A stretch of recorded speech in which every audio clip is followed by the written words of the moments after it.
Hello friends, welcome to English candid.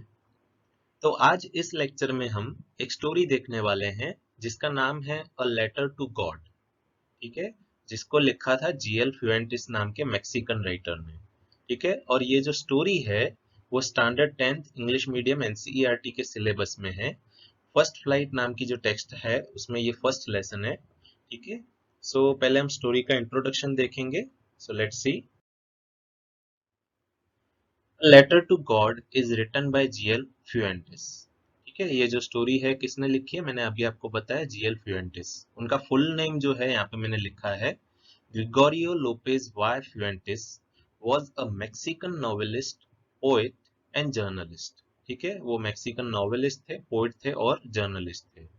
Main character of the story is Lencho, a farmer. ठीक है, इस story का जो main character है वो लेंचो है, कि जो एक फार्मर है। इस स्टोरी की जो मेजर थीम है, जो मेन सब्जेक्ट है स्टोरी का, वो फेथ इन गॉड यानी भगवान में जो विश्वास होता है उसकी बात स्टोरी में की है।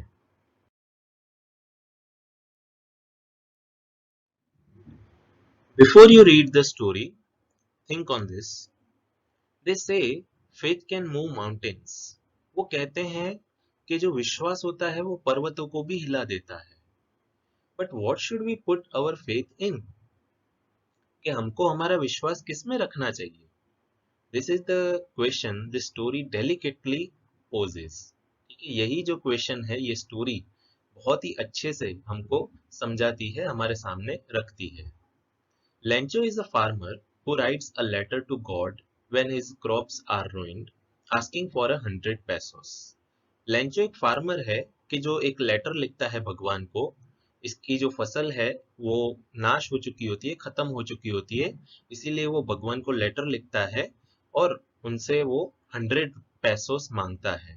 अभी पेसोस मतलब जो लेटिन अमेरिकन होते हैं उनकी करेंसी को पेसोस बोलते हैं। Does Lencho's letter reach God, क्या लेंचो का जो लेटर है वो भगवान तक पहुंचता है। Does God send him the money, क्या भगवान उसको पैसे भेजते हैं। Think what your answers to these questions would be. सोचिए क्या आंसर्स हो सकते हैं इस क्वेश्चंस के। And guess how the story continues before you begin to read it. ठीक है, और सोचिए कि ये स्टोरी कैसी होनी चाहिए, अंदर क्या होना चाहिए आगे। पहले आप सोचिए, बाद में इसको पढ़िए, ताकि आपको पता चले कि आपने जो इमेजिन किया वो हुआ या नहीं हुआ स्टोरी के अंदर। So here I start the text, the story। तो ये यहाँ से आपका टेक्स्ट स्टार्ट हो रहा है। इसमें जो फर्स्ट पैराग्राफ है वो, जो फार्मर है लेंचो, वो जहाँ पे रहता है उस प्लेस का बहुत ही अच्छे से डिस्क्रिप्शन दिया हुआ है यहाँ पे। देखो, the house the only one in the entire valley set on the crest of a low hill. कि ये जो घर था वो कहाँ पे था, on the crest of a low hill. मतलब ये छोटी सी आप पहाड़ी देख रहे हो ना, उसके क्रेस्ट पे, क्रेस्ट मतलब टॉप ऑफ अ हिल, चोटी जिसको हम हिंदी में कहते हैं, ये पर्वत की चोटी पे ये घर था इसका। From this height, one could see the river and the field of ripe corn dotted with the flowers that always promised a good harvest। और इस हाइट से अगर कोई देखे तो उसको एक नदी दिखाई देती थी, जो मकाई होती है, पकी हुई मकाई, उसका खेत दिखाई देता था। और साथ साथ में उसके ऊपर जो फ्लावर्स होते थे वो सिंबलाइज करते थे या वो समझाते थे कि यहाँ पे जो हार्वेस्ट होने वाला है, हार्वेस्ट यानी फसल, यहाँ पे जो फसल होने वाली है वो बहुत ही अच्छी होने वाली है। The only thing the earth needed was a downpour और एटलीस्ट अ शॉवर। सिर्फ एक चीज की जरूरत थी, वो था या तो फिर डाउनपोर या तो फिर एक शॉवर। अभी डाउनपोर मतलब बहुत ही भारी मात्रा में बारिश होना, मतलब अर्थ को बहुत ही भारी मात्रा में बारिश की जरूरत थी। और अगर वो ना हो तो कम से कम शॉवर यानी पतली जो बारिश गिरती है, कम से कम उसकी जरूरत थी। क्यों जरूरत थी, ताकि ये जो फ्लावर्स है ये यहाँ पे खिल सके और फिर अच्छी सी फसल हो सके। Throughout the morning, Lencho, who knew his fields intimately, had done nothing else but see the sky towards the northeast। ठीक है, कि मॉर्निंग से लेके जो लेंचो है, जो अपने खेतों को बहुत ही करीबी से जानता था, इंटीमेटली मतलब बहुत ही अच्छे से, बहुत ही करीबी से किसी चीज को जानना। ठीक है, जो अपने फील्ड्स को यानी अपने खेतों को बहुत ही अच्छे से जानता था, हैड डन नथिंग एल्स, कि उसने और कुछ नहीं किया, but see the sky towards the north east. लेकिन वो जो स्काई है नॉर्थ ईस्ट की तरफ, उसको देखता रहा। Now we are really going to get some water woman. यहाँ पे लेंचो अपनी वाइफ को कहता है कि अब तो हमें पक्का पानी मिलने वाला है। मतलब ये कि लेंचो प्रेडिक्ट करता है कि बारिश होने वाली है, इनको पानी मिलने वाला है, क्योंकि ये फार्मर है, फार्मर को बारिश से कहीं ज्यादा लगाव होता है। इसके लिए ये खुश होकर अपनी वाइफ को कहता है। The woman who was preparing supper replied, yes God willing. जो इसकी वाइफ है, जो सपर बना रही थी, सपर मतलब डिनर, ये जो डिनर बना रही थी, तब उसने जवाब दिया, हाँ जैसी भगवान की मर्जी। The older boys were working in the field while the smaller ones were playing near the house until the woman called to them all, come for dinner। कि जो बड़े बेटे थे, वो बड़े बेटे खेत में काम कर रहे थे, और जो छोटे बेटे थे वो घर के पास में खेल रहे थे। और उन्होंने तब तक अपना काम जारी रखा जब तक इनकी जो मदर है वो उनको बुला नहीं लेती, और वो उनको क्या कहती है, कम फॉर डिनर, यानी डिनर के लिए आ जाओ। It was during the meal that just as Lancho had predicted, big drops of rain began to fall। और जब वो मील ले रहे थे, यानी जब वो खाना खा रहे थे, तब लेंचो ने जो प्रेडिक्ट किया था, यानी आगे हमने देखा कि लेंचो कहता है कि बारिश होने वाली है, और सेम वही हुआ। बड़े बड़े जो ड्रॉप्स थे, यानी बड़ी बड़ी जो बूंदें थी बारिश की, वो गिरना शुरू हो गई। In the north east huge mountains of clouds could be seen approaching. जो नॉर्थ ईस्ट वाला एरिया था, वहां पे जो बड़े बड़े विशाल पर्वत थे, वहां से बादल आते हुए दिख रहे थे। The air was fresh and sweet. जो हवा थी वो बहुत ही ताजी हो गई थी, बहुत ही मीठी लग रही थी, उसकी जो सुगंध होती है वो बहुत ही अच्छी होती है। The man went out for no other reason than to have the pleasure of feeling the rain on his body, and when he return he exclaimed कि ये जो फार्मर है वो बाहर जाता है। क्यों जाता है? ताकि ये जो बारिश गिर रही है ये उसको अपनी बॉडी पे फील करके थोड़ा सा खुश हो सके। प्लेजर यानी खुश होना, वो प्लेजर के लिए बारिश में जाता है। और जब वो रिटर्न होता है तब वो कहता है, क्या कहता है, these aren't rain drops falling from the sky. अरे ये थोड़ी बारिश की बूंदें गिर रही है आसमान में से, दे आर न्यू कॉइन्स। अरे ये तो सिक्के हैं, ये तो नए नए सिक्के हैं मेरे लिए। The big drops are 10 cent pieces and the little ones are 5s। कि जो बड़े बड़े ड्रॉप्स हैं ना वो 10 पैसों के हैं, और जो छोटे छोटे ड्रॉप्स हैं वो 5 पैसों के हैं। मतलब ये जो फार्मर है वो बारिश को देख के इतना खुश हो गया है कि वो रेन ड्रॉप को रेन ड्रॉप नहीं लेकिन कॉइन्स मानता है। कॉइन्स इसके लिए क्योंकि ये इसकी अर्निंग कराने वाले हैं, इसका हार्वेस्ट बहुत अच्छा होने वाला है। तो ये दिखाता है यहाँ पे कि ये जो फार्मर है ये कितना डिपेंडेबल है रेन के ऊपर। With a satisfied expression, he regarded the field of ripe corn with its flowers draped in a curtain of rain। ठीक है, अभी वो बहुत ही सेटिस्फाइड हुआ, बहुत ही संतोष मिला उसको, और वो देखता है कि इसके जो फ्लावर्स थे राइप कॉर्न के, मतलब जो पकी हुई मकई थी, उसके जो फ्लावर्स थे वो पूरी तरह से बारिश के पर्दे में ढक चुके थे। ड्रेप्ड मतलब ढक जाना। ठीक है, जो फ्लावर्स थे वो पूरी तरह से बारिश के पर्दे में ढक चुके थे, मतलब बारिश वहां पे गिरी थी, इसकी वजह से सबको बहुत ही अच्छी तरह से पानी मिल गया था। But suddenly a strong wind began to blow, and along with the rain very large hailstones began to fall।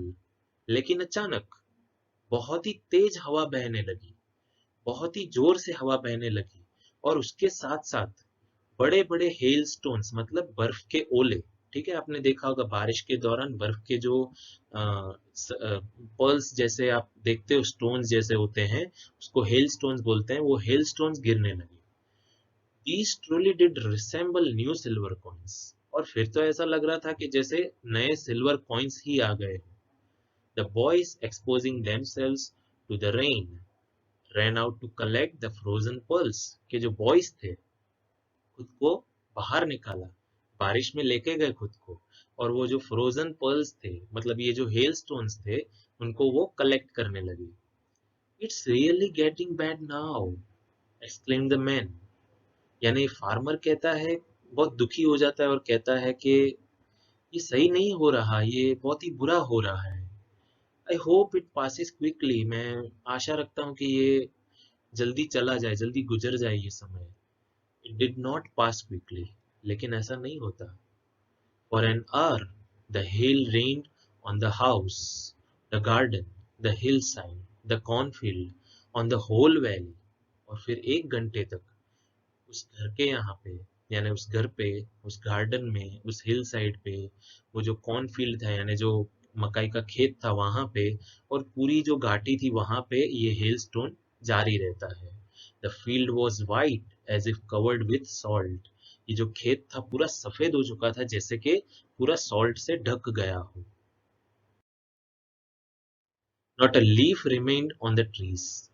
एक भी पेड़ ऐसा नहीं था कि जिसपे एक पत्ता छूट गया हो, यानी पत्ते तक पूरे सफेद हो चुके थे, पूरे ढक चुके थे। The corn was totally destroyed, यानी ये जो कॉर्न था, ये जो मकाई थी, वो पूरी तरह से खत्म हो चुकी थी।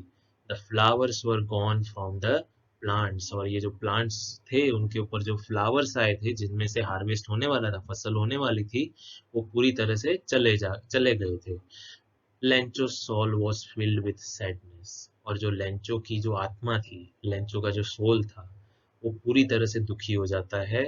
When the storm had passed, he stood in the middle of the field and said to his sons, a plague of locust would have left more than this. The hail has left nothing. This year we will have no corn.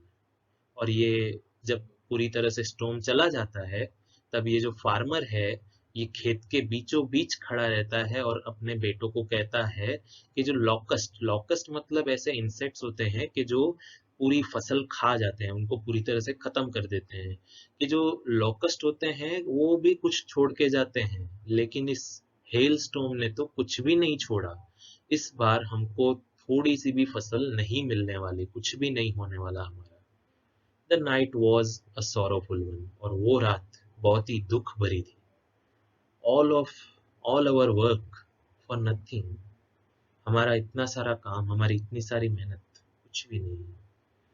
There is no one who can help us, कोई ऐसा नहीं है जो हमारी मदद कर सकता है। We will all go hungry this year, इस बार तो हमें भूखा ही रहना पड़ेगा। But in the hearts of all who lived in that solitary house in the middle of the valley, there was a single hope, help from God. कि ये जो इन लोगों के जो दिल थे, जो इस वैली में, इस घाटी में जो अकेले लोग रहते थे, उनके अकेले घर के लोगों में, उनके दिल में एक आशा की किरण थी, और वो थी भगवान से मदद लेना। यानी उनको भगवान पे बहुत ही विश्वास था, इसीलिए वो भगवान की मदद के लिए अभी तैयार हुए। Don't be so upset, even though this seems like a total loss. अरे दुखी मत हो, भले आपको लग रहा है कि पूरा लॉस हो गया, बहुत सारा नुकसान हो गया।